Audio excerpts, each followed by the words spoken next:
I'd like to call the July 15th, 2020 Longmont Sustainability Advisory Board meeting to order. Can we please start with the roll call? Yes, and if the board members would please show their cameras so all of the board members will be visibly present, that would be super. So I have Kay Vollmeyer. Here. Cody Flagg. Here.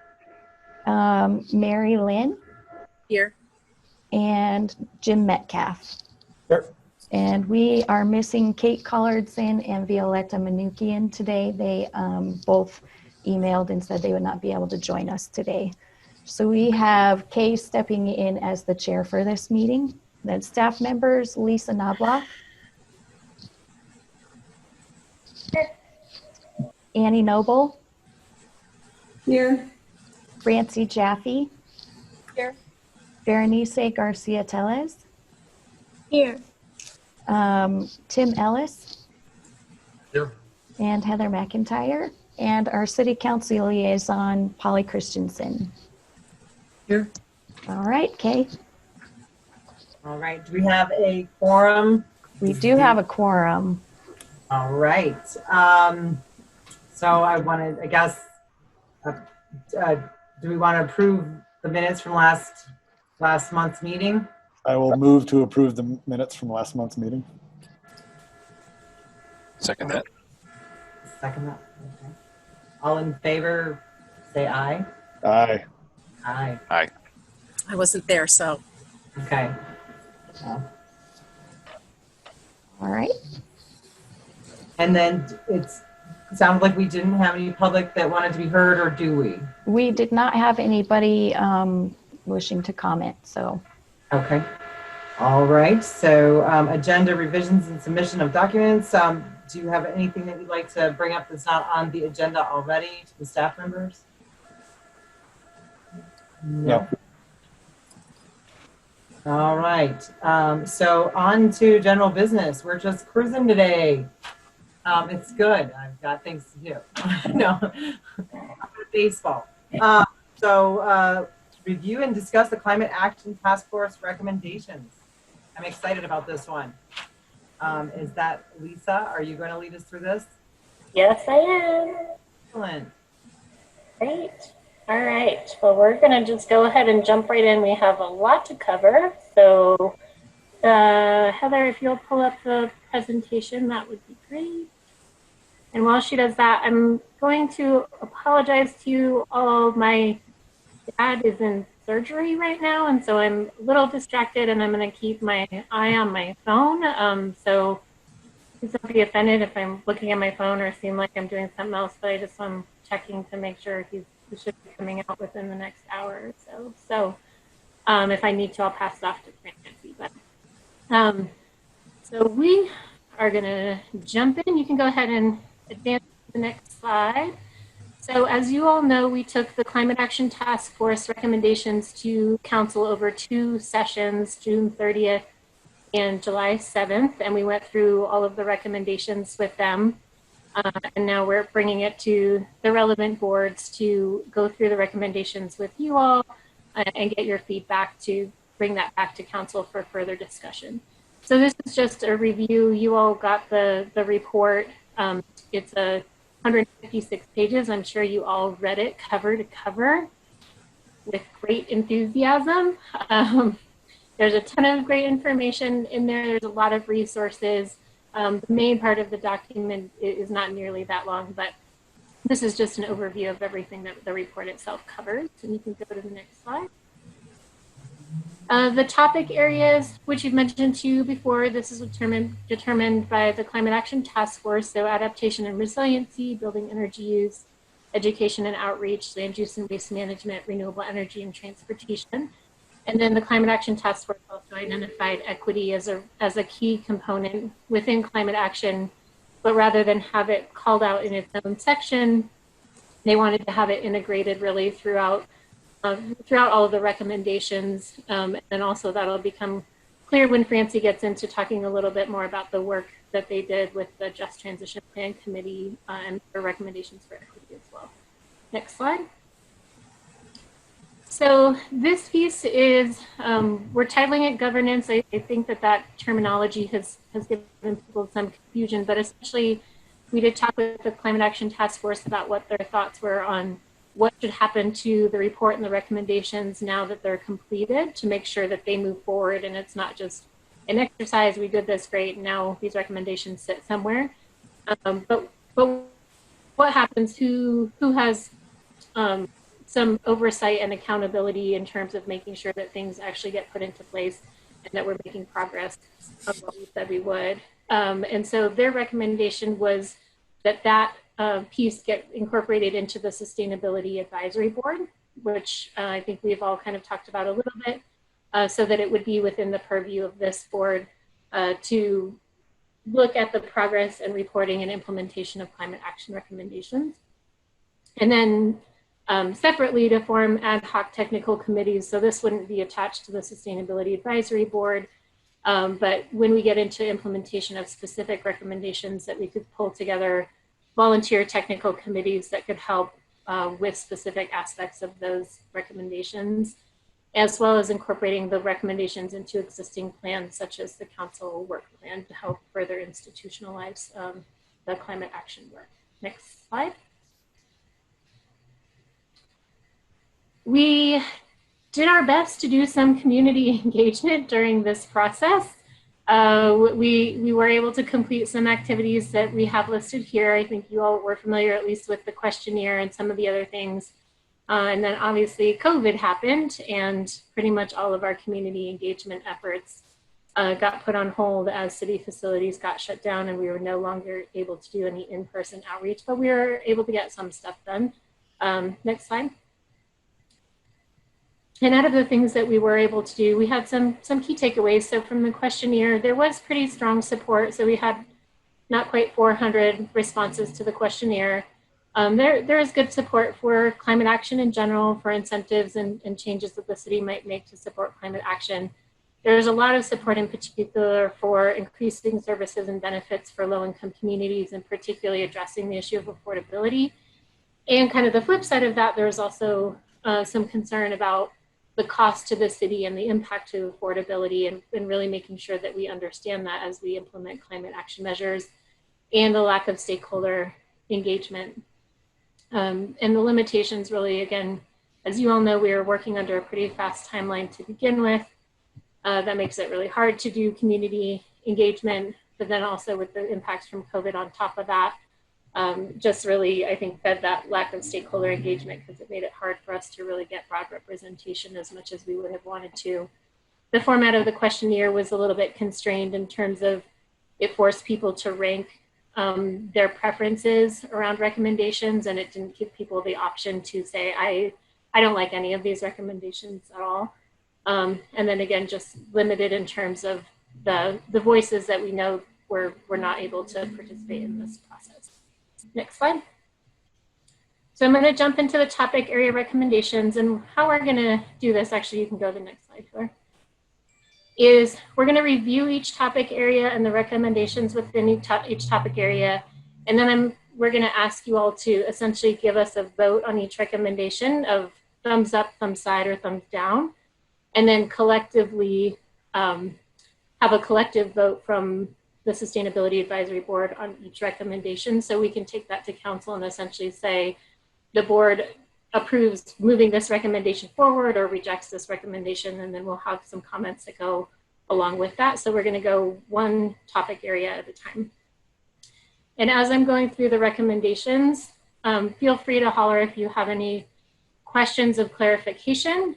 Otherwise, let me get through the recommendations on each slide first, and then we'll go through kind of our voting process, and hopefully that should become pretty clear as we do that. So adaptation and resiliency, even though the majority of the recommendations are focused on greenhouse gas reductions, so what we call mitigation, as you all know, the adaptation piece is going to be really critical. So even if Longmont were to achieve 100% reductions of our emissions by 2030, we know that there's already things in place, and we are likely going to have some significant climate change impacts, particularly around things like extreme heat more extreme heat days and things like that.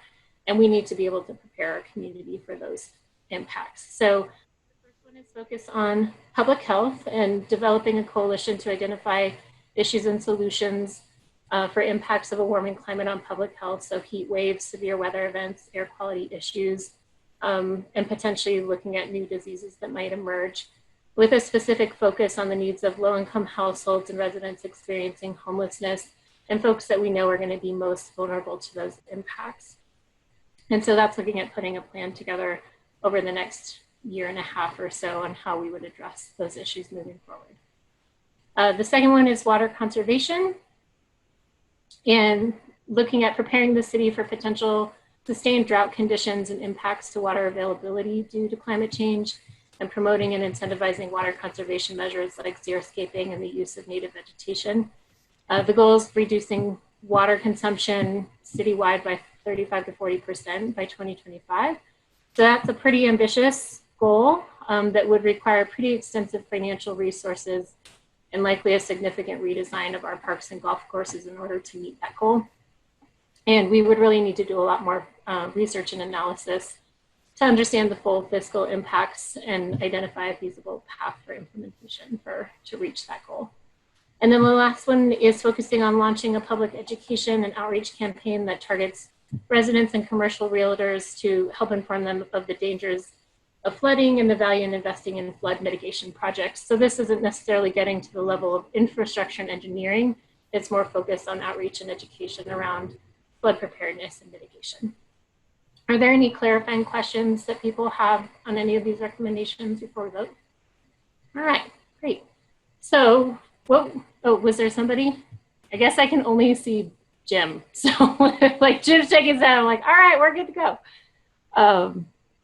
Okay, did anyone have any clarifying questions that they needed to answer? I wouldn't say clarifying questions. I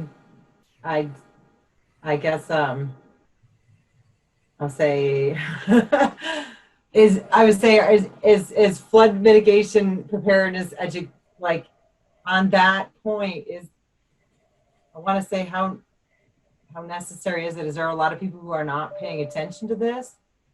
Or is there people who are like, listen, I don't want to redo the river because I don't understand why making it wider and taking the trees out? Yeah, there's still, especially as we've been going through the Resilient St. Rain project, the flood mitigation after the 2013 flood. I think there's still a lot of folks that just don't understand what's happening along the river corridor and how that's changing the floodplain and our ability to develop or not develop within that. So this came out of some of the folks that work directly in that. So I'm not as involved in that, but I trust that if they're identifying that as a need, that's a need. So any other clarifying questions? Comments? Yeah. I guess I just have a question about the voting. So it's going to be thumbs up, thumbs sideways, thumbs down. But these three things here seem like they're going to require very different amounts of like work and input. And is it like a zero-sum game where we have to balance everything, or is it just really just weeding out things that we don't think are worth effort? Yeah, so it's definitely not a zero-sum game, and part of this whole process moving forward in terms of our getting feedback from the boards and then further discussion with council is looking at, one, are there any recommendations that we just decide don't make any sense and we don't want to pursue those, and you can make comments on that. And then two, how do we then prioritize the recommendations that we do want to pursue based on, what's feasible, what's the cost impact, what's going to have the most greenhouse gas impact or the most beneficial community impact or those sorts of things. So that's sort of the next stage in the process, is figuring out how we move forward. And so the thumbs up is like, we approve it as written, we're good to go, nothing. The thumbs side is, yeah, we approve it, but maybe we feel like we need more information, or this one is missing this thing that we want to provide some additional comments on. And then thumbs down is really like, nope, we don't think this makes sense, or, it's not achieving the goals or whatever. Yeah. I was gonna say too, so I started skimming. The full document did not necessarily get far, but there are some, details like the public health that there's a huge piece of equity in this, just as a consideration when you are voting, I guess, that there's a huge piece of equity in this. That this public health plan is, it looks actually, when I look at even just the summary description of it, identifying issues and solutions for a warming climate with specific focus on the needs of low-income houses, or households and residents experiencing homelessness. So, like detection, surveillance, and treatment of diseases. It goes. I feel like it goes a lot more in depth than this one sentence, just to let everybody know who's voting. And so I'm like, all right, if you don't mind, I'll just go really slow on my votes and page on the other screen. No, I'll try to go fast, but I think I can get this. I will say that water conservation is going to be tough, unless you want to let me put in a gray water system. Well, let's go. If everyone's good, let's start going with the voting, and then you can drop in comments for each recommendation as you all have them. Okay. Got it. Yeah, as Kay said, there's a lot of supporting documentation for each of these in the document itself. So let's start with the first one. I want to make sure I can see it. I can't see all of you, but so public health. Everyone, if you want to show me your thumbs up, thumbs side, thumbs down. Okay, I see 1, 2. Sorry, are we voting yes on the, okay. We're voting if we like it or not. Thumbs up, thumbs side, or thumbs down. So thumbs up is you approve it, written as is, good to go. Thumbs side is you approve it, but you have some additional comments, and thumbs down is no. Okay, so I'm going to say, disclaimer, I read the summary, not the full effect. Okay. But I like it. Okay, Steve, Jim, keep your thumbs up because I got to make sure I see. Jim and Kay, thumbs up. Mary, thumbs side. Toby, thumbs up. Am I missing somebody, Heather? No, there's only 4 of us. There's only 4 of us. Oh, there's only 4. Sorry, I thought there were 5. Our votes count double today. Great. Okay, so we have 3 thumbs up and a thumb side. So Mary, let us know what your comments are for thumb side. My comment for all of these points is going to be the same, which is, do we have examples of municipalities that have similar goals that are actually meeting those goals? And I would like to see the specificity of how that's being done. I did read the plan, but there are certain things like carbon neutrality. Well, that I haven't seen a definition of actually reaching that makes sense to me, and I haven't seen examples of cities where I think they're actually meeting those goals, and I would like to see what the specifics of examples of example cities before I can say that I think that these things are reasonable. All right. And I should have mentioned this. Francie, while we're doing this, is capturing all of these things, and then at the end, she'll pull up the document where she's captured everybody's comments and votes, and we'll make sure you guys are good to go with everything. Okay, water conservation. Thumbs. Okay, lots of thumb side. Okay, Cody's thumbs up. I'm going to go with, I'll go with the big thumbs. Okay. I like Jim's. Okay, so thumb side, folks. Jim, tell me about your thumb side. I guess for me, the goal seems a little bit arbitrary, and I am fully in support of programs that are going to reduce water consumption and prepare us for a drought. I just don't know if targeting a 40% reduction in the next 4 years is going to create workable strategies that are going to be well accepted and sustainable. Okay. I'm right there on everything he just said. I think it's a I want to say that the goal itself, I think, is unachievable by 2025. I also don't know if that's a 40% for the city reduction or a 40% individual reduction. And I didn't read that part in depth, but if you know the answer to that, let me know. Citywide. Citywide. Yeah. Okay, so we're having population growth, increased housing, and increased. I mean, I think you can hire me to help you. No, I'm just kidding. No, you can't. Especially not saying that. But no, I think it's a tough goal to meet. And you know, just even, you know, that a couple years ago we decided we could finally have one rain barrel for households. And you know, here we're talking 40% reduction. And you know, I don't think you're going to see 40% reduction by changing a building code to a low flow toilet. So, Mary, tell me about your thumb side. Thanks, Lisa. It's going to be very difficult to achieve such a significant reduction in a marketplace where other cities aren't making as ambitious goals. People who don't like it will simply move. In order to make a transition that's so dramatic, you have to have an educated populace that's staying put. They have to stay put long enough to be educated. And there has to be a significant equity component that, again, I keep bringing up gray water and the fact that with COVID, there's been a surge in people putting in their own gardens.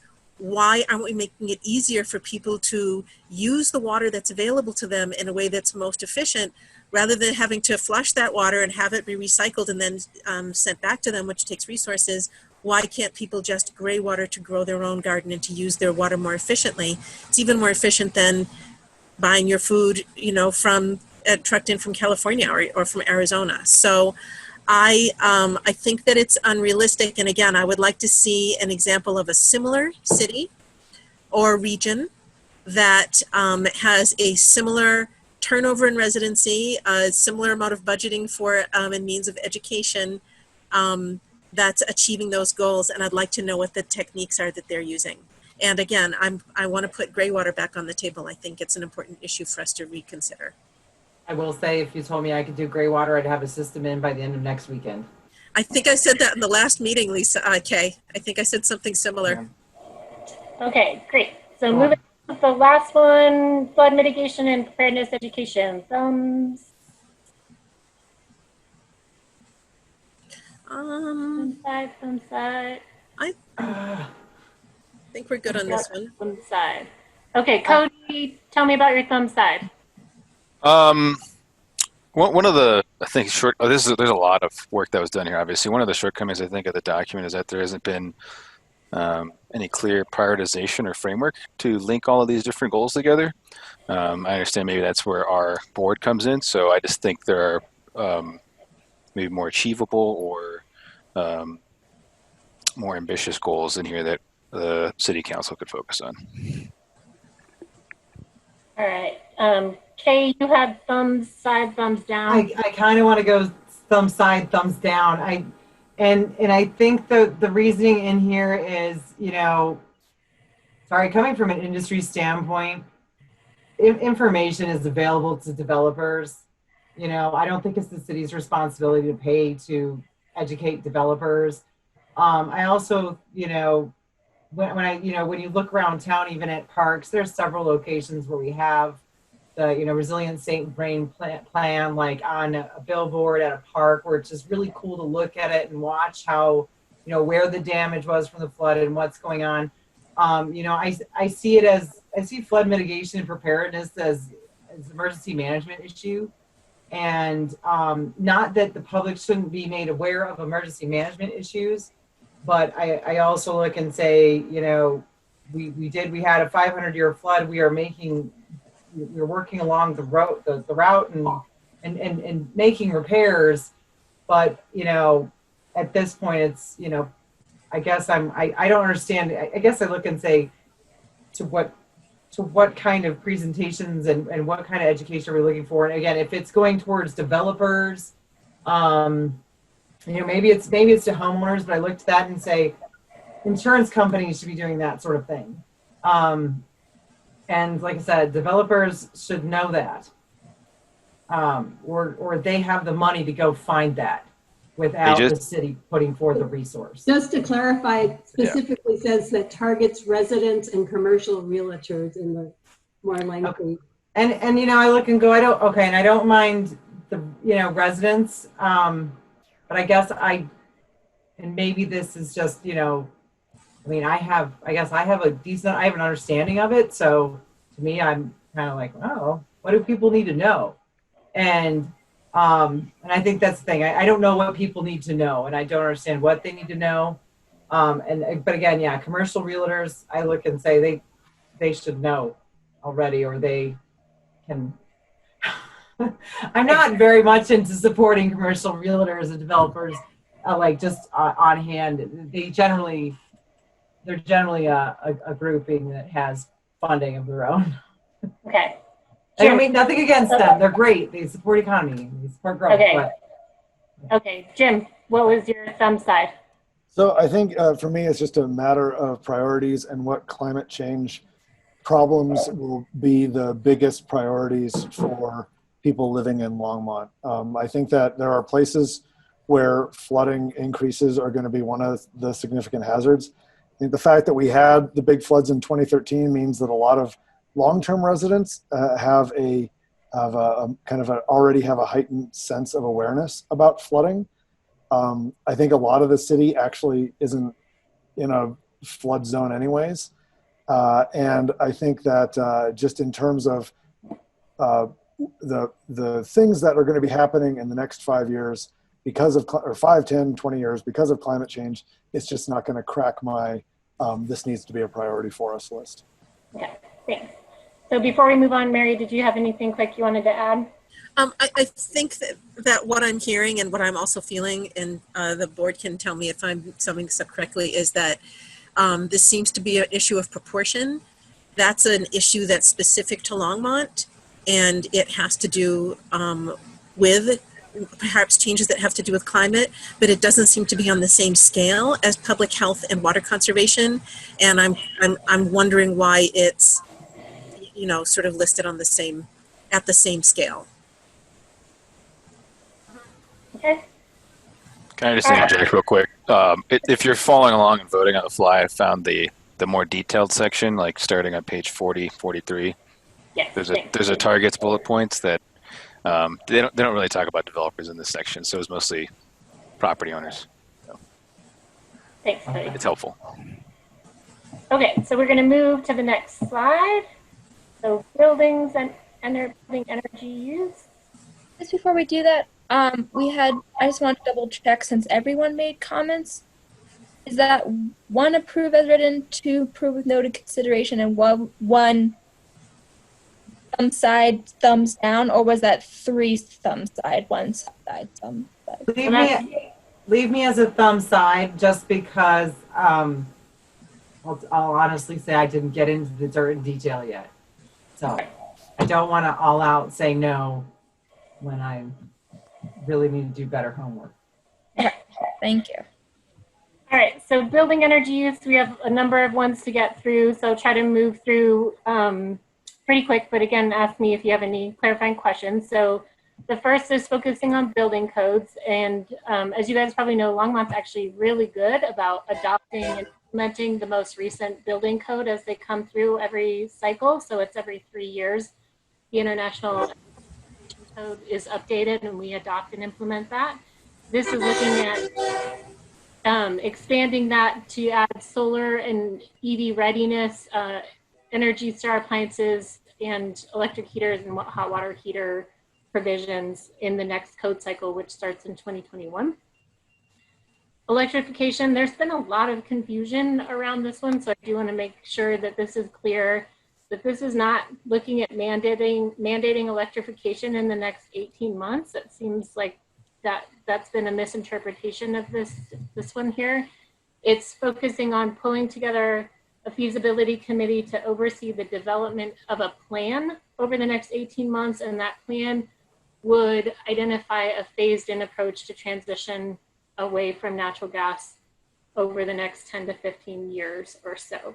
So what would happen over the next 18 months is the development of a plan that would show a path forward to transitioning away from natural gas. Commercial building benchmarking. I think that folks have from LPC have talked to this group about this before, probably last year sometime. So commercial energy benchmarking is a program essentially where you evaluate the energy use of a given building and evaluate against other buildings of the same size and type. And it's an education-based program, but that has been shown to pretty significantly impact energy use, as it says, by up to 7% by 2025. So it's somewhere around, not quite 2% per year in energy savings, which can be pretty substantial. Commercial energy efficiency rebates, so that's pretty much just expanding our existing energy or efficiency works program to include more folks in that program. Same with the residential efficiency works, that's just expanding participation in that program. Expanding the low-income residential energy efficiency program, so that's the same, expanding our existing program. This one is pretty substantial. So currently we've been serving about 40 homes per year, and this program just started in 2017. And this is looking at ramping that up to 400 homes per year by 2025. So that would be a pretty substantial increase in that program and associated resources. And then establishing a climate action fund program and staff. So that would be looking at where can we pull in additional funds through grants and through other revenue sources to establish a fund specifically to help low and moderate income residents and businesses as we implement climate action measures that might have an impact on rates or any other sort of cost impacts that we want to mitigate, again, that impact to affordability. So we'll run through the voting on these ones, starting with building codes. Thumbs side, thumbs down. Is there any questions that people have before we do thumbs? Okay. So thumbs down. Okay. Thumbs up, thumbs side. And then let's see, Jim, where'd you go? Okay, thumbs side. Okay. So Jim, tell me about your thumb side. I think that, again, these are, I actually don't have a problem with solar ready provisions and Energy Star rated appliances. I think the sticking point for me is dealing with electric heating systems right now. I think that even if everybody in Longmont switched over to electric heating, the amount of energy that would be spent doing that and our sources of electricity for now, I have a hard time with that one as things stand right now. And I think that that's a policy that has worked very well in places that don't have winters. But I worry that it is unrealistic right now. But more importantly, I think that we could save similar amounts of greenhouse emissions with other incentives or other approaches that would be probably a lot less expensive. Okay, great. Okay. I'm right on board with Jim again. You know, I look to say, you know, yes, electric heaters, hot water heaters, you know, that means if mine goes out, that's my only choice to buy it. I don't know the pricing on it. So for residents, it's just, you know, it could be an extra cost that folks aren't ready for. You know, again, yes, the whole electric power grid, what's the capacity? My power goes out in the summertime when it's super hot and everyone's running an air conditioner. What happens in the winter when we're all depending on that to heat our homes? You know, and now we've got, you know, blocks going down for stressed grid. So, you know, and again, you know, I look at building codes as a way to advance sustainability, but they do also, you know, it does put a burden on builders, on folks who are, you know, replacing equipment, that sort of thing too. And so where there's a plus, there's also a stress to it. So I guess that's my side. And Mary, you have thumbs down. Tell me about your thumbs down. Yes. I love the idea of conserving energy and being as sustainable and renewable as we can. However, the city's making its electricity using what, coal at this point, and it's is that correct? We belong to Not all of it. okay, a considerable amount of it. I think there's an equity issue in requiring the consumer to go to all electric when there are cheaper options out there, and I think it's both a marketplace and an equity issue. And additionally, it's a stress on businesses. I don't think that we should be doing anything at this point that's going to make things more difficult for the small businesses, which are not the primary employers in Longmont, but a very, very strong component of the employment in Longmont. And I think I'm in full agreement with what James and Kay have said as well. Okay. Next one is the electrification. Again, this is just looking at developing a committee to oversee a plan to identify how we could transition.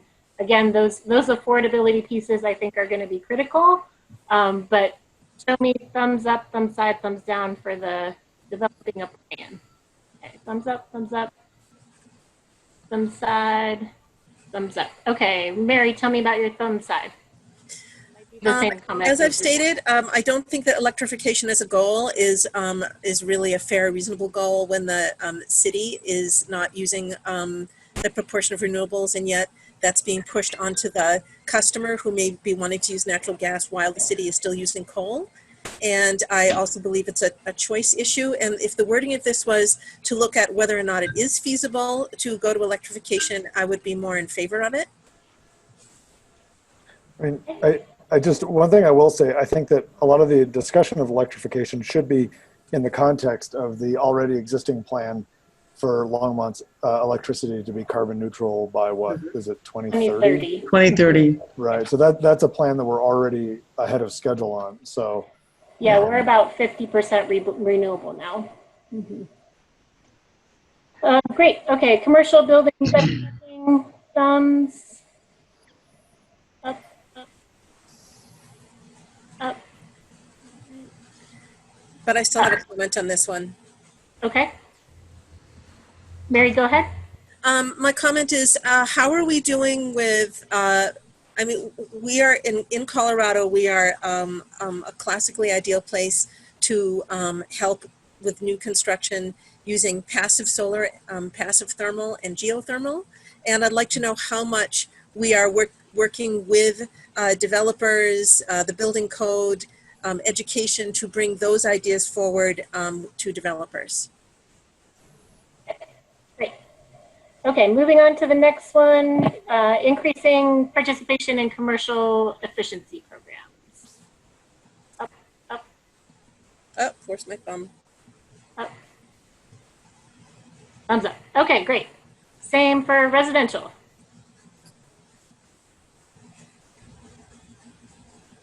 Okay, Cody, tell me about your thumb side. I think the targets need to be a little more aggressive. Just the 400 homes per year over 8 years is not even a quarter of Longmont's residential housing. So maybe more. Yeah, bigger numbers. I know that's going to cost more, but yeah. Okay. Great. And then the low income energy efficiency. Up, up, up. Side, Mary, tell me about your thumb side. I'm concerned about mandated electrification for the reasons expressed earlier in this session.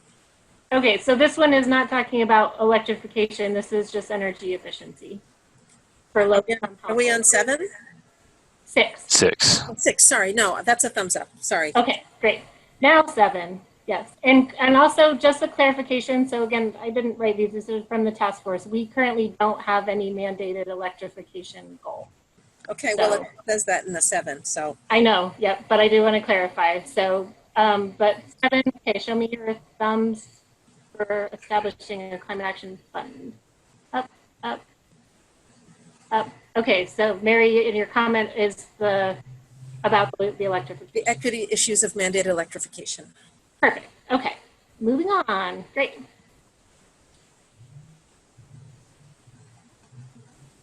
So education and outreach, these ones are pretty straightforward. Most of them are focused on pretty direct education through a couple of different mechanisms. The one sort of probably bigger outlier is the comprehensive workforce development. So that's the first one. That's really understanding how if we want to achieve a lot of these things, we really need to train up a local workforce to help us get there. And currently, I think we have one contractor to do weatherization work in town. So we have some pretty significant limitations in terms of workforce. And this one obviously is something that is also now particularly relevant in the ties to COVID and the impact to jobs and economics as a result from the pandemic.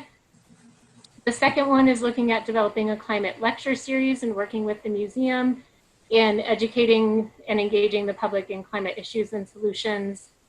Third one, pretty similar, but looking at an article series. So a number of different articles also focused on climate change and issues and solutions. The Longmont Museum teaching exhibit. So if those of you that are familiar with the Front Range Rising, that's an existing exhibit at the museum that draws a lot of folks of all ages, but is particularly focused on elementary school students, and looking at expanding that to incorporate climate change and particularly energy use into that as well.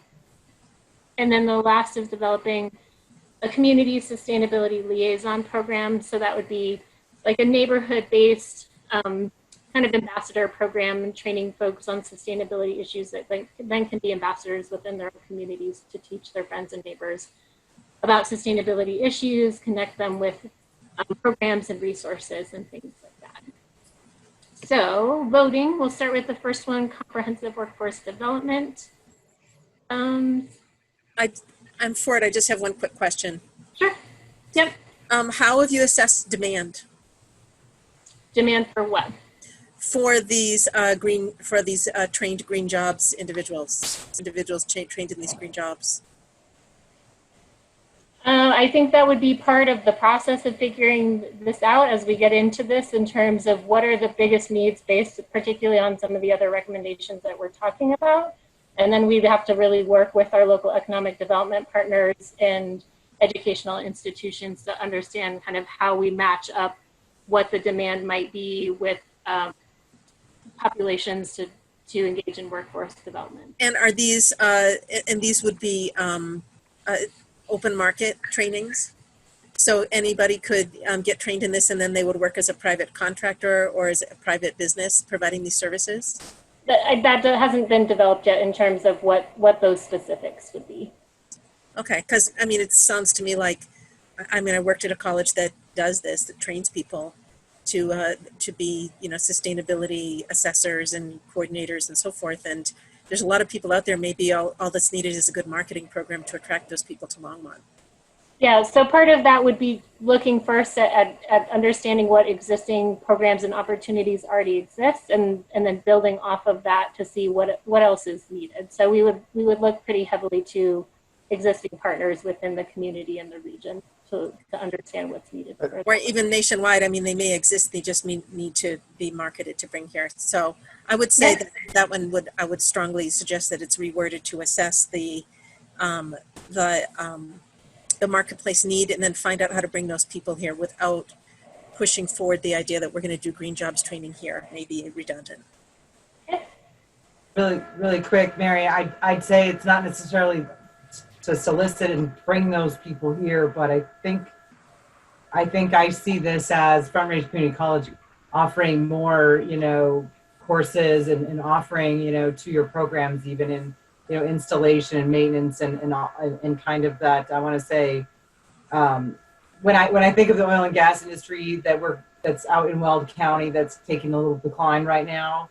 Mm-hmm. And there's, you know, 300,000, you know, people employed in Colorado or the area, even when you look at, you know, going from pumpers to, you know, the folks who, you know, work for the oil companies to contractors like electricians that do the installs and the equipments to concrete guys, all that. And I look at that and say, when that industry is gone, because this is going to be pushing that out, we need those people to transition into the green job and find a way to attract them to do so, as opposed to just going to California or, you know, whatever state. There is a great, you know, I'm sure there's great college programs, you know, where we've got, you know, lead engineers and assessors. I hear what you're saying, Kay, but it still sounds to me like that's a marketing issue. That's not, it's putting the cart before the horse to say we're going to develop these jobs without having assessed the market need for them.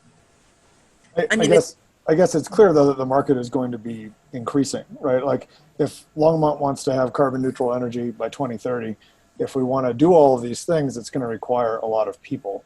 So I agree that we don't want to create more, we don't want to have a glut of trained solar panel installers, right? That would be a bad thing and a waste of money. But I do think that like the existing sustainability plan, I think, does outline a lot of things that we're going to need a lot of people to do that I'm certainly not qualified to do. Yeah. Okay, It's still listed that Longmont would need to have its own training program. That's all I'm saying. I think we should look at nationwide supply of those jobs. All right, so moving on to the next one, the climate lecture series.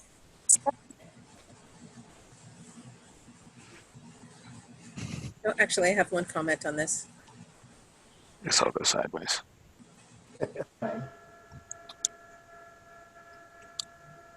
Sorry, I had myself on mute. Cody, tell me about your thumb side. I think these next few items are kind of just like echo chamber virtue signaling type activities that the people that we're trying to reach are not going to be reached by these sorts of series. So I think the effort could be spent elsewhere. Okay. Mary? I agree with Cody. That was my first thought, but then I asked myself, why be cynical? You could always do a better job of making a video about these things than other folks and do a better job of marketing it to the community. But I do have a very big concern, which is that I'm concerned that we continue to focus on carbon when there are so many climate issues. I don't know if folks here are familiar with Charles Eisenstein. He's the most, one of the most notable, most prominent sort of on the left climate philosophers. And he has written some very provocative essays about why we're shortchanging ourselves by focusing on carbon and how that actually fits corporate agendas which aren't beneficial to us. And if anyone is interested, I'd be happy to send you links to some thought-provoking information on and points of view on why we should be using language that's broader than carbon. And Kate? Oh, I went from being so positive to deciding that I should be a little cynical for the reason that Cody said. Is that Cody, you're a bad influence. No, but I changed my thumb before he spoke, and again, it is the, you know, it is, you know, I'll say I'll give the museum a thumbs up when we get there, but yeah, for the same reason on the three that he said, you know, there is a group that really cares about climate change, and those who don't are not going to be as participatory in it. And articles and climate series, they're just not going to go watch the movie. Mind you, the Community Sustainability Liaison Program, I'm feeling a little more positive about that because that's that one-on-one interaction where it's your neighbor talking to you about it, and it can be a small step or a big step.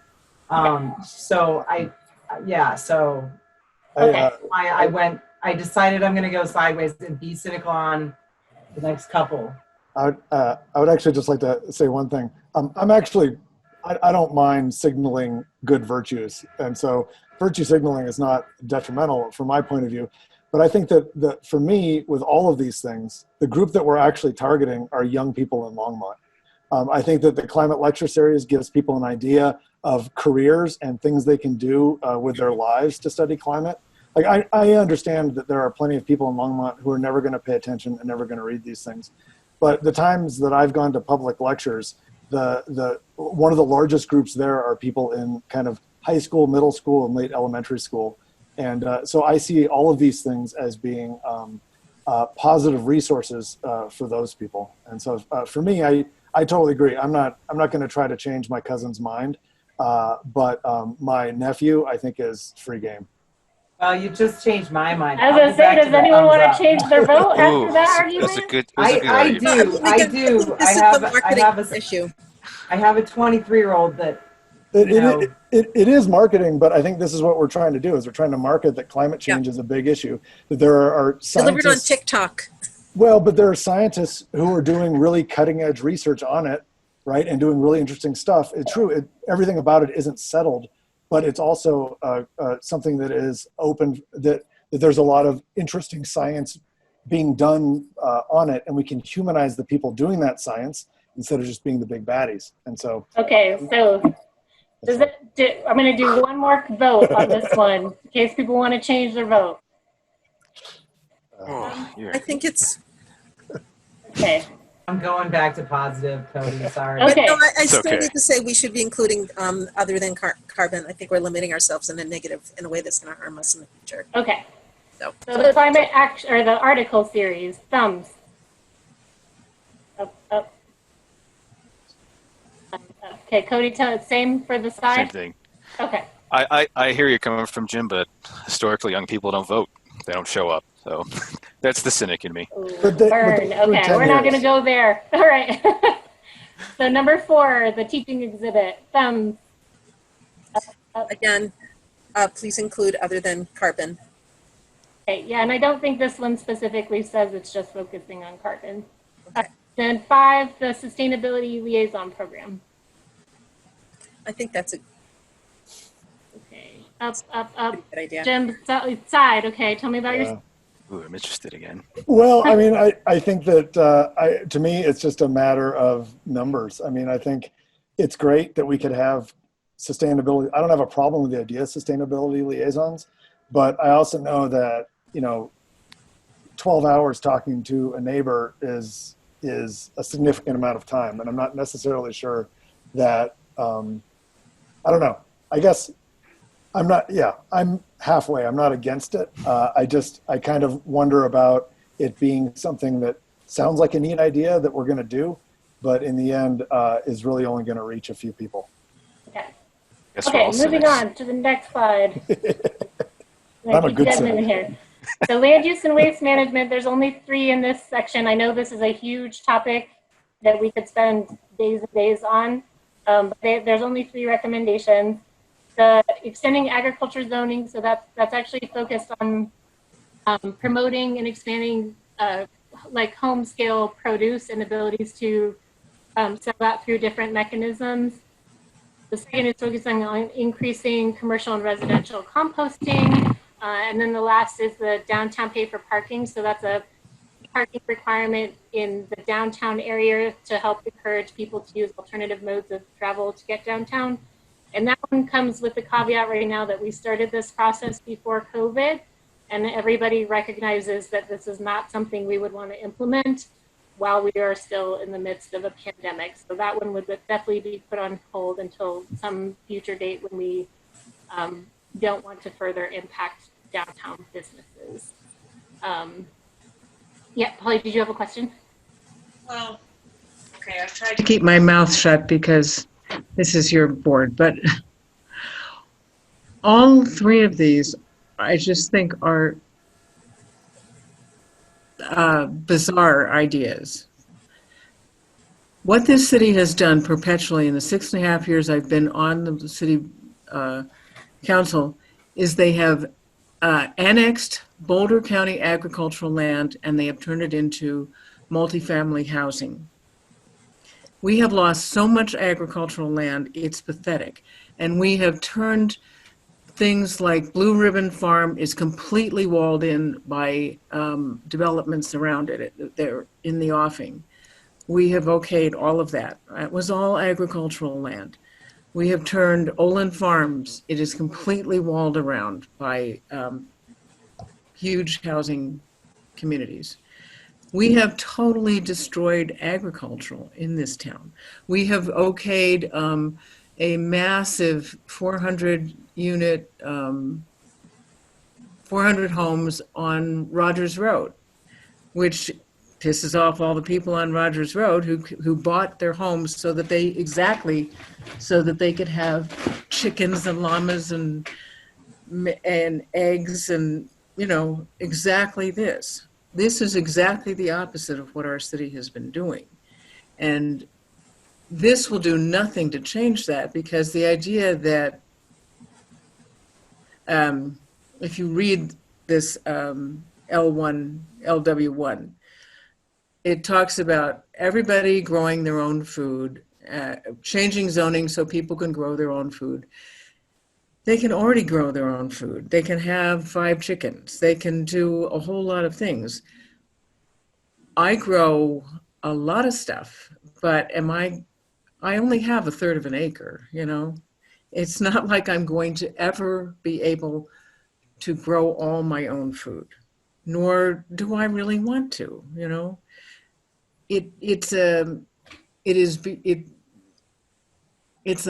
idea of agriculture or farming that is very romantic, and all my family was farmers. I mean, this is not going to happen, you know.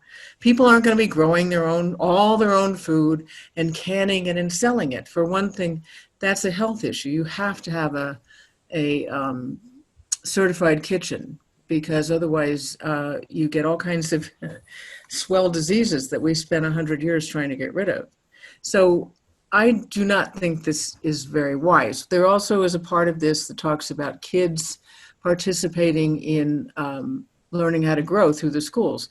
They already do that. So this is not adding anything to that. The second one on commercial composting, that would be nice, but as the person who brought composting to this city through Sustainable Resolution Longmont and talking to David Friedland for ages and ages and ages, I can tell you people were, they were riled up. We're going to have rats. This is terrible. They're making us, I mean, you have no idea how big an issue composting was. It was almost as bad as prairie dogs. So trying to force them to compost, while I would like to do that, because that would make it a whole lot more efficient. And we can't, I don't think that's feasible. I think people will, I just don't think it's feasible. And commercial, we are not allowed in Colorado law to force a municipality can't force a commercial business to use its city utilities. So, but we could make them do something about having some form of both recycling and composting. I think that's a good idea, because commercial has huge amounts of waste. That's where we're wasting everything.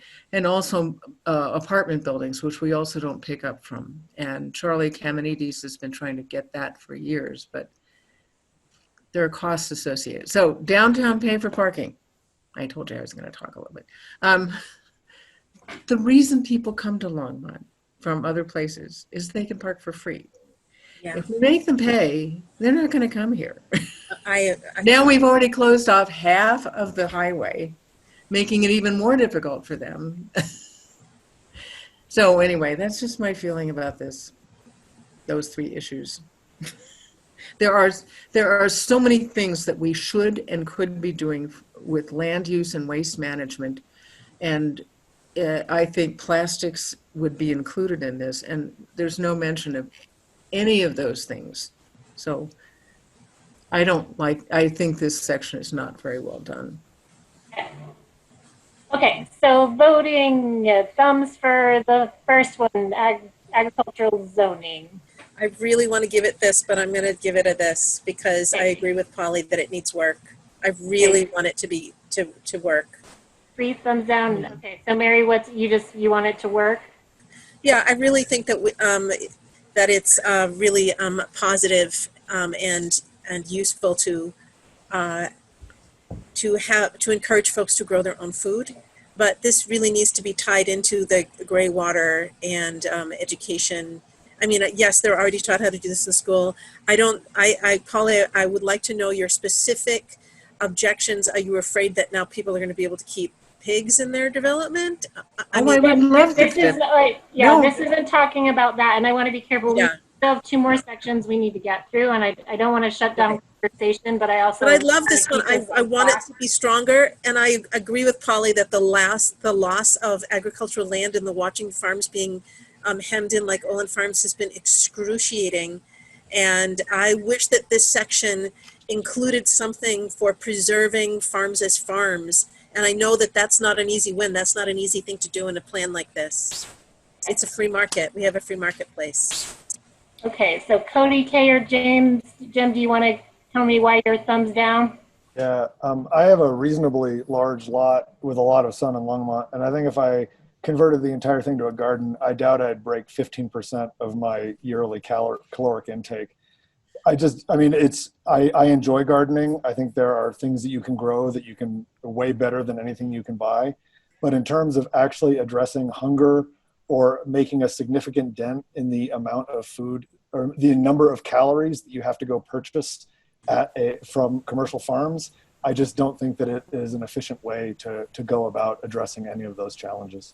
I would rather encourage local farms and like both Mary and Polly have said, I think that would actually address problems. But I think this almost never gets bigger than a hobby realistically. Okay, Kay or Cody? That's the same thought I'm having is when I look at the homes and the lot sizes around here, really the properties that are big enough to be zoned for agriculture and the ones with enough space that have things like farm animals and such, you know, and I guess, you know, obviously I think under the current code, I can still have like chickens or something like that in my backyard without being agricultural. But anything that is large enough to be agricultural is already and still is agricultural. Like the homes out on Nelson Road, or you go on Hygiene Road, or, you know, Rogers Road, what is there? Yes, the city is building developments and reversing that, you know, but, you know, yeah, to change like my backyard into residential agriculture, I'm not gonna garden it. I'm just gonna use a ton of water. Can I ask Lisa, a specific question? Is this addressing the food not lawns kind of issue where HOAs aren't allowing people to put gardens in the front yard? Was that in part inspiring this?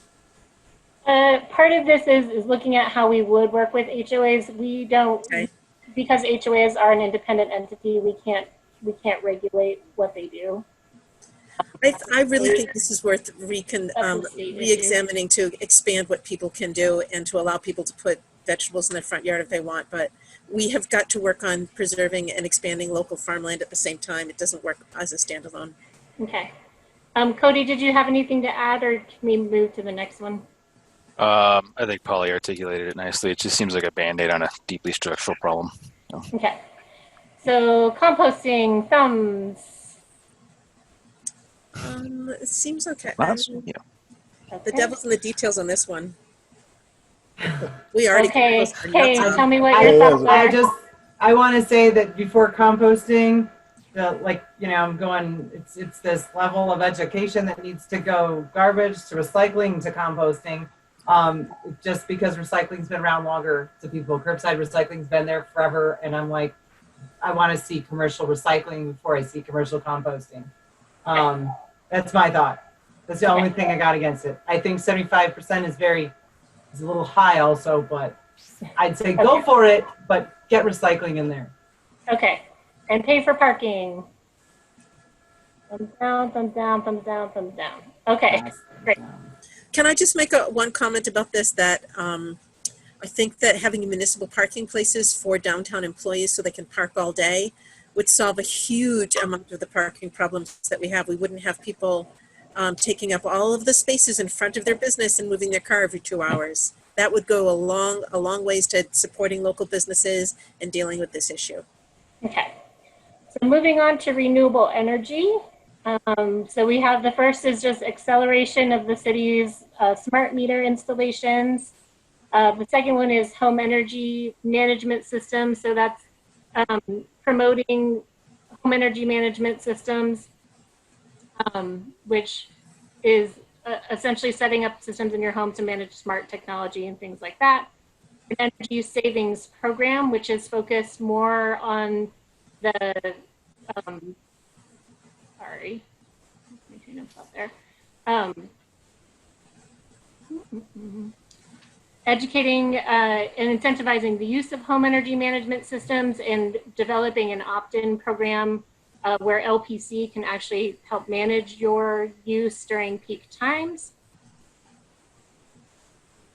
And then the energy, savings program. Sorry, I lost my place here. The energy savings program is a step beyond the home energy management program and allowing for individual customers to save money on their electricity bill by matching their supply and demand, where they can actually, again, allow LPC to sort of manage their energy during peak hours. Carbon intensity signaling is essentially just that, is providing real-time information on the carbon intensity. You can just throw it out. I'm gonna take a shower. Yeah. Can you all mute yourselves? Sorry. So that's information coming from Platte River to LPC, and then LPC sharing that information with customers, so people can make choices during, if they want to use energy during times where there's a lot of renewable energy on the grid, or if they want to cut back on energy use if it's a fossil fuel heavy period of time. And then the last one is developing a distributed energy resource plan. So looking at things like community solar, rooftop solar, group buy programs for electric vehicles and charging stations would help shift demand during peak times of day, and looking at creating a pilot program to help us look at different opportunities for distributed energy resources. Sorry, I'm just kind of all over the place. Are there any clarifying questions that people have on that? These are pretty straightforward, but also there's a lot of details in them. I would like to know on number one, if there's been any movement with creating a hardwired smart meter option in the city. It's something that Harold mentioned to me almost a year ago now. Okay. Not that I've heard, but I can't say that I'm super connected to that, but I would be able to answer that question. Okay, so let's vote. So the first one, smart meters.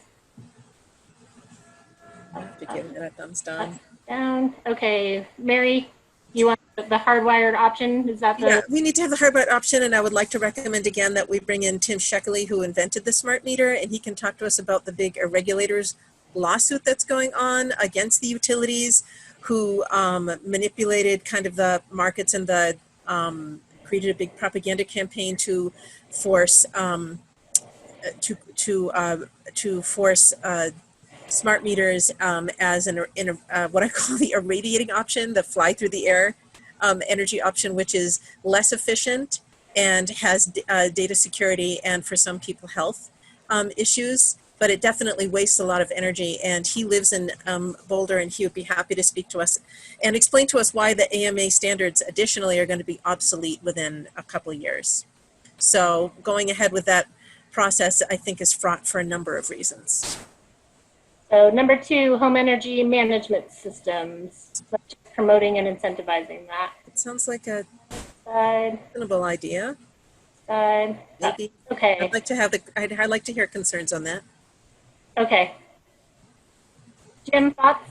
Yeah, I think with both number 2 and 3 here, my concern is that they are ways to try to save energy that require a lot of very expensive equipment to save energy. And I think that our money would probably be better spent helping people better insulate their house and buy better windows. My guess is that that would probably save more energy in the long run. So I think for me, I have a hard time with these tech-centered ways to try to save energy, when I think that there are a lot of better ways that we can use our existing resources. Okay. I'm Jim. I Well want said. sorry. My thought is just, again, looking at the equipment to install it and all the syncing when it's like, really, people just need to be turning off their lights. And that's, so I look and say, yeah, it's a lot of expensive equipment, where the smart meters are, to be an efficient way to get the data that helps with the rates and all that stuff. I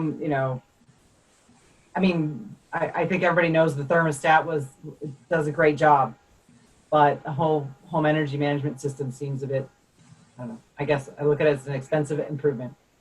Okay. Cody? I agree with Jim. I think he said it perfectly. Great. Mary? Yeah, I'm agreeing with Jim on this one. It's like, why complicate it? Put some insulation around your windows, kids. Okay, the third one, energy savings program. Sounds like maybe you all have some similar comments on that Yeah. one. Okay. Just give me your thumbs real quick so we can count them up. Okay. I mean, the devil's in the details on this. If we can make it simple and actually taking less energy than it saves. Okay, Kate, what? I'm gonna go sideways on this one because I want to go up on the third one, on the fourth one there maybe. But I think on both of these, I look and say, hey, if I had a notification on my phone that just said, hey, high demand right now, then I would make an effort to make sure my lights were off. Okay. But it's got to be something that simple, Okay. for both of these.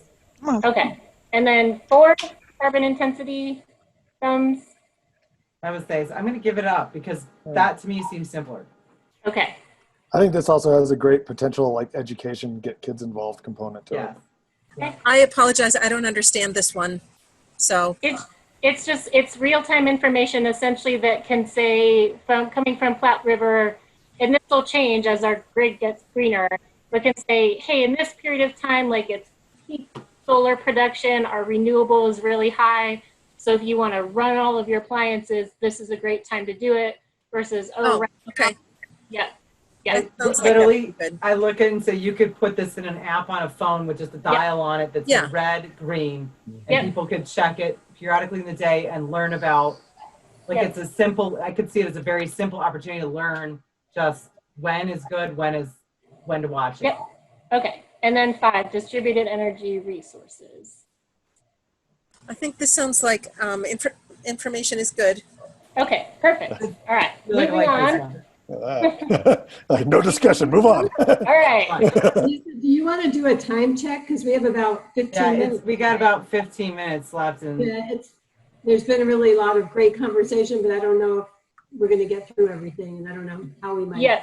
So we have transportation, and then I want Francie to just take a couple of minutes talking about the Just Transition Plan equity recommendations, and then we have a couple of wrap-up pieces. So we're okay, perfect. Thanks. So transportation, so the first one is increasing the effectiveness of public transit through a checkpoint or flexible bus service, which is an interesting concept where you take essentially a fixed route bus service and kind of combine it with the idea of a call and ride service. So if you have a fixed route that's going down Main Street, but you have somebody that lives a block away that would otherwise need to call, like the call and ride system, that they could actually put a call into that, and that bus could take a quick detour and pick up somebody that has mobility or access issues that would need that. That sounds great. Do you want to we go through all of them? All of them first? Sorry. Yeah, I'll go through all of them and then we'll vote. Electric vehicle charging infrastructure. So that's installing a bunch of new level 2 chargers over the next 10 years in the downtown area. Connected bikeways. That's a pretty extensive program over the next 10 to 20 years to really build out a comprehensive bike network so that people can more safely get through all different parts of town by bike. And then alternative work schedules, which this actually came about before COVID, but is obviously quite relevant, of working with employers and employees to encourage either alternative work schedules or teleworking or other things like that that would help reduce traffic in particular during times of congestion and trying to address in particular our ozone issues. So T1, how do you guys feel about the flexible bus service? That seems very humane. Okay. T2, EV charging. Okay, 3 thumbs up and a thumbs down from Kay. Well, I shouldn't get a full thumbs down, but I'm gonna, just because I guess I look and say, do we have that many electrical cars yet? And, you know, I look and say, I think when I see bikeways bikeways and public transportation, I see those as better options than assuming everybody's going to afford an electrical car within the next 10 years. And so I hate to lose parking lot. I know downtown is going to be losing parking spots, and that is part of where they've also said, let's start charging. That's not only a climate issue. But you know, I know they're going to be, well, there's going to be like a big parking structure put in, but I think there's also with that, they're losing some spots too. But I look and say, I hate to lose more spots just electrical charging when I think those are currently empty most of the time. Lisa, can I ask how much of this is really kind of I hate to use the term virtue signaling, but sort of a messaging to put them in a visible place on Main Street, and how much is it actually based on research showing that this is something that's needed? I didn't develop these recommendations. These are from the task force. I'm just bringing them to you, so I can't speak to that directly. Okay. I think it's a bit of both. I would like to see a research-based justification for this, and I'd like to ask the local businesses. Okay. I'd like to, could I say something? Holly, go ahead. Okay, I have a real problem with this because in terms of equity, we don't provide gas. The government does not provide gas stations. That's a good point. For vehicles. And the only people right now who can afford electric vehicles are the upper middle class and the wealthy. And why are we subsidizing them? If the people who make cars often are also in business with gas stations. And if they really want to sell electric cars, they should be providing the charging stations, because you know those charging stations are extremely expensive and they don't last very long, and then you have to get a new one. And I just don't think that we should be in the business of having people who make $20,000 a year having to subsidize people who make 90 or 200, or you know, to me it's you're creating also infrastructure that is very expensive and does not last very long. And I think that's a bad investment. I would love to see more electric vehicles that the rest of us could afford. And I would love to see the people who make those electric vehicles providing charging stations. So that's just mine. Okay, can we move on to the... All right, I have a quick question. I saw board members nodding, but I'm only including board voting member comments. Are there board members who would like me to include Polly's comments in the voting Oh, you comment? don't have to. Let's say I resonate with Polly's comment. Thank you. You can adopt that in the same way that I'm trying to say. Just I don't see there's enough cars for it or enough space for it. Okay. Can we revote? Revote. Yeah, if you guys want to revote. I'm a no. I'm still yes. Okay. Okay. So let's revote. That's electric charging. Okay, gotcha. Okay, so T3, connected bikeways. All right. Can I just have one comment? Thumbs up, thumbs up, thumbs up. All right. Can I just add one comment to the connected bikeways? I know we're, I'd That's like it to be multi-use. Like I like bikeways. Bikes are great. Yeah, I think most of the use will be bikes, but they're also important for people in wheelchairs. And so I'd like it to be an expansive, safe, non-near car transportation place. Okay, thank you. Skateboards, rollerbladers. Okay. Scooters. And then alternative work Scooters. schedules. We're already doing this. Alternative work schedules. I was gonna say, I'll throw in a comment of support that we all saw more bees this spring. We all saw the blue jays everywhere. We saw owls in our neighborhoods. Yeah. We had no smog cloud in Denver for a while. So And I will say the biggest thing is people getting off the road. So Yeah. I'll do 2 thumbs. Can you count 2? 20 for the board members not here. Okay, great. So we're going to move on. Francie's going to give us a quick rundown of the Just Transition Plan equity recommendations, and then we'll wrap up. Thank you, Lisa. Great. So I am going to go through this pretty quickly. I know we've been bringing the Just Transition Plan process to the board throughout the process when we first started back in 2018. Just to remind the board that we did, with the 2019 resolution, decided to use this group to help achieve that desire for overall equitable climate action. I do want to clarify before we get into the recommendations, the Climate Action Task Force were more specific recommendations of how to do it, while these are more how, a process recommendations that can be applied to any Climate Action Task Force recommendation. We are just asking for high-level comments at this time. We do not have a clear direction on City Council about where to go with these recommendations. So I'll just walk through them quickly, then ask for high-level comments next. So there are 2 sections for the recommendations. This one's pretty short. This is more about how to apply an assessment. So it essentially talks about the application of doing the Just Transition Plan process, providing an educational foundation on equity and climate action, applying an equity lens, and focusing on frontline communities that are most impacted by climate change.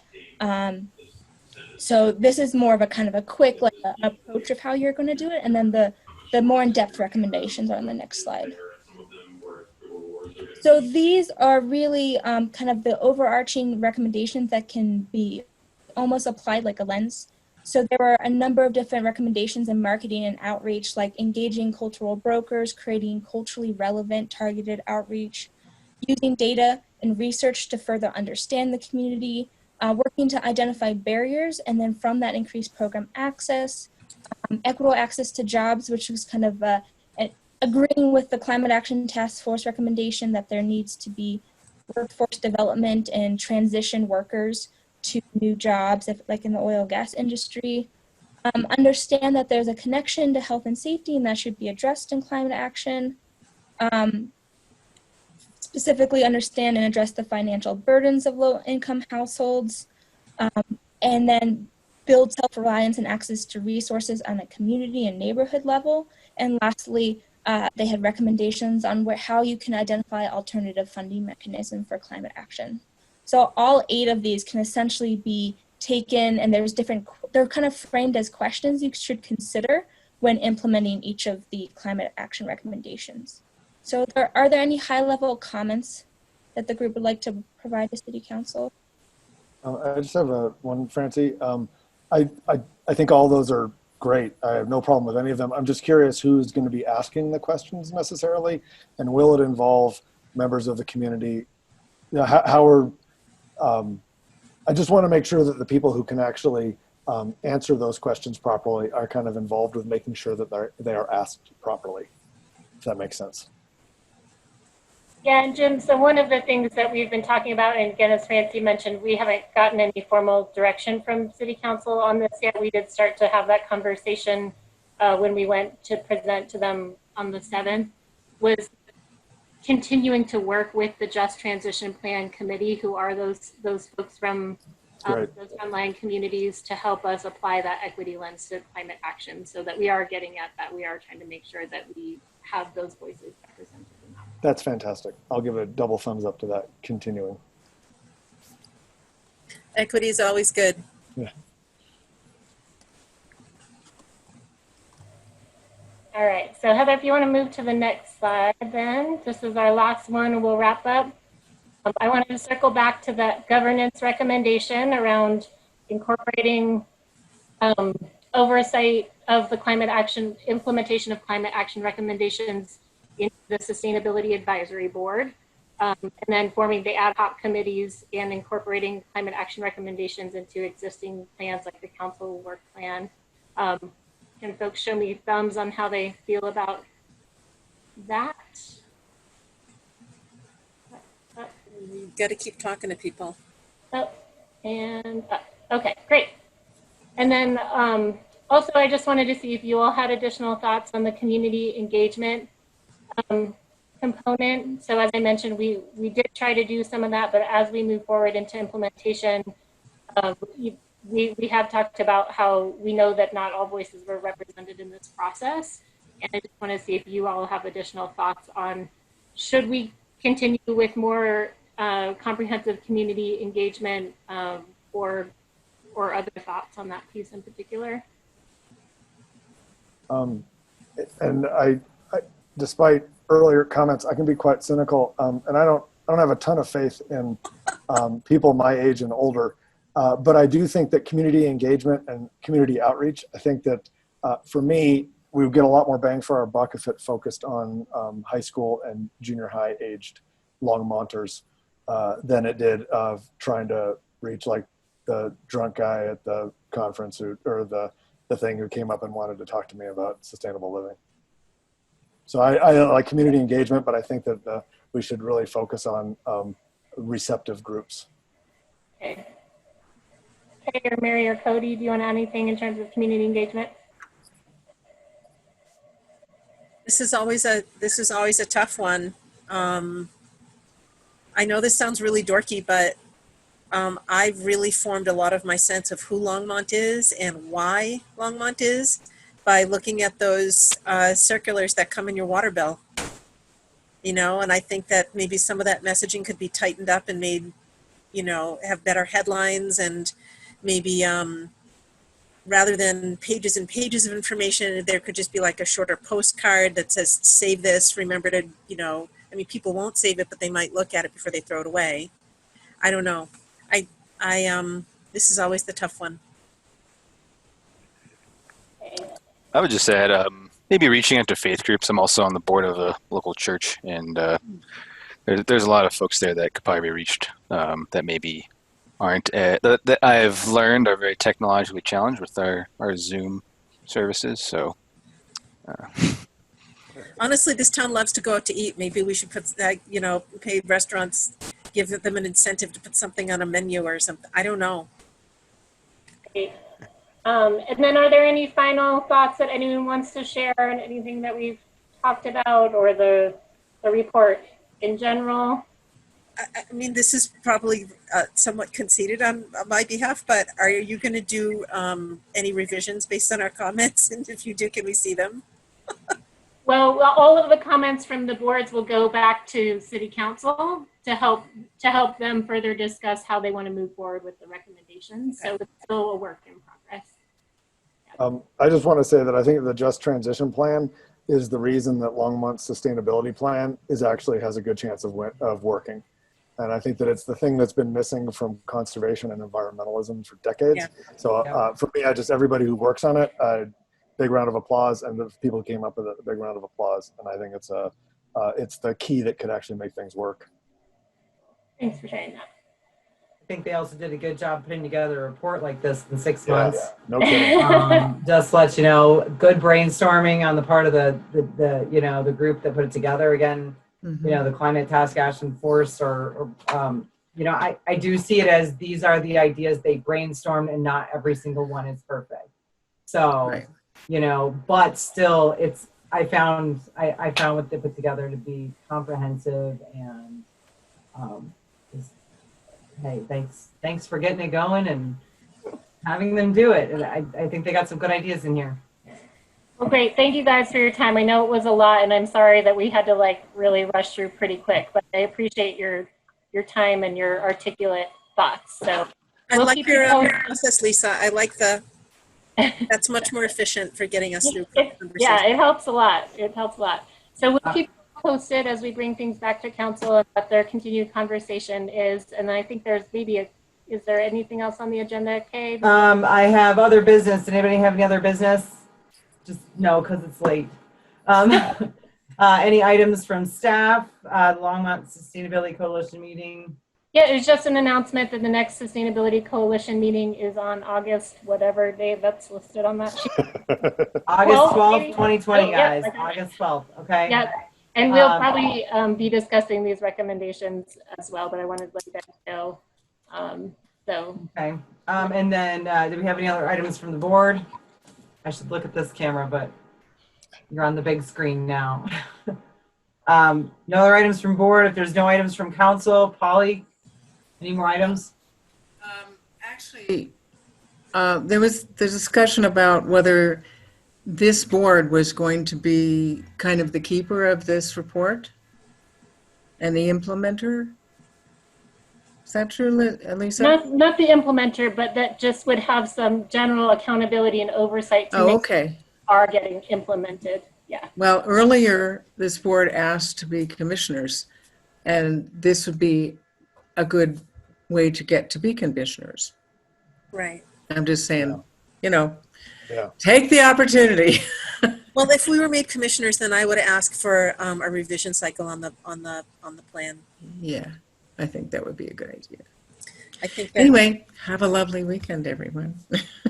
All right. And then I guess if that's it, then Never do your own concrete work.